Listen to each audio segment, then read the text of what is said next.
अस्सलाम वालेकुम स्टूडेंट्स। आज हम पढ़ेंगे development of the mid gut. हमने पहले जो है वो फोर गट की डेवलपमेंट कंप्लीट पढ़ ली है, जिसमें हमने पढ़ा कि किस तरह से जो है वो प्रीमिटिव गट डेवलप होता है।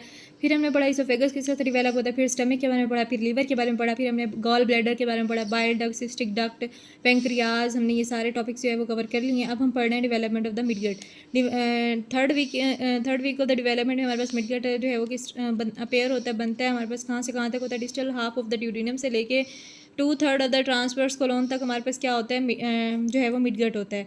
इसको सप्लाई करती है सुपीरियर मेजेंटेरिक आर्टरी। और इसकी डेवलपमेंट के जो है वो स्टेप्स मैं आपको बताने लगी हूँ। सबसे पहले हमारे पास स्टेप होता है प्राइमरी इंटेस्टाइनल लूप अपेयर होती हैं, ठीक है। थर्ड वीक ऑफ डेवलपमेंट में हमारे पास प्राइमरी इंटेस्टाइनल लूप्स अपेयर होती हैं।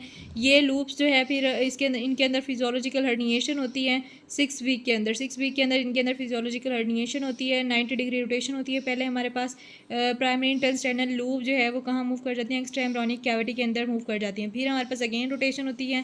पहले हमारे पास जो है वो अब हमारे पास जो है वो एंटी क्लॉकवाइज रोटेशन होती है। पहले हमारे पास क्या हुई थी, क्लॉकवाइज रोटेशन। पहले हमारे पास क्लॉकवाइज रोटेशन थी, अब हमारे पास हो रही है एंटी क्लॉकवाइज रोटेशन हो रही है। अब ये जो एंटी क्लॉकवाइज रोटेशन है ये हमारे पास होती है 270 डिग्री पे। इसके अंदर हमारे पास क्या होती है कि जो हमारे पास स्मॉल इंटेस्टाइनल लूप्स होती हैं और लॉन्ग इंटेस्टाइनल लूप्स होती है। जो स्मॉल इंटेस्टाइनल लूप्स होती हैं वो लेंथन होती हैं और उनके अंदर कॉइलिंग होती है। और जो हमारे पास होती हैं लॉन्ग इंटेस्टाइनल लूप्स, ये लेंथन तो होती हैं लेकिन इनके अंदर जो है वो कॉइलिंग नहीं होती। फिर हमने पढ़ा कि 90 degree at physiological herniation when primary intestinal loops move outside of abdominal cavity.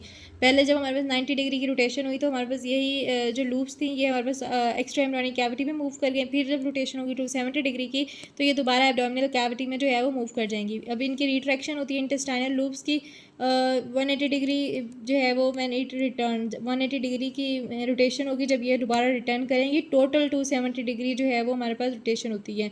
अब रिट्रैक्शन ऑफ इंटेस्टाइनल लूप्स भी होता है, ठीक है। फिर हमारे पास मेजेंट्री फॉर्मेशन होती है through anterior and posterior abdominal wall, ठीक है। फिर rotation occur around superior mesenteric artery, ठीक है। ये एमसीक्यूज आ सकता है, आप लोगों से पूछ सकते हैं।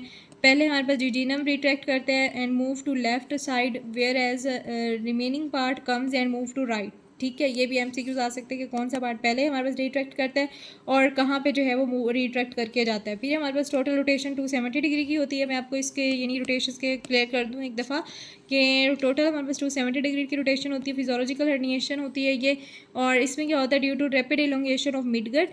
लार्ज इंटेस्टाइन साइज़ जो है वो हमारे पास इतना नहीं होता और इनकी जो है वो हमारे पास इलोंगेशन होना स्टार्ट हो जाती है, तो इस वजह से हमारे पास जो है वो ये स्मॉल एब्डोमिनल कैविटी होती है और इंटेस्टाइनल लूप्स जो हैं ये हमारे पास अम्बिलिकल कॉर्ड के थ्रू जो है वो हर्निएट कर जाती हैं। पहली रोटेशन होती है 90 डिग्री अक्कर इन 6 वीक और cranial limb move for the right, ठीक है। और जो हमारे पास काउडल हैं वो मूव करते हैं लेफ्ट। सेकेंड रोटेशन में हमारे पास 180 डिग्री की रोटेशन होती है और ये हमारे पास 10th वीक में होती है। इंटेस्टाइन जो है वो इंटेस्टाइनल जो कंटेंट है वो दोबारा एब्डोमेन में आ जाता है और स्मॉल इंटेस्टाइन रिटर्न फर्स्ट, ठीक है। स्मॉल इंटेस्टाइन जो है वो पहले वापस मूव करता है, लार्ज इंटेस्टाइन जो है वो बाद में मूव करता है।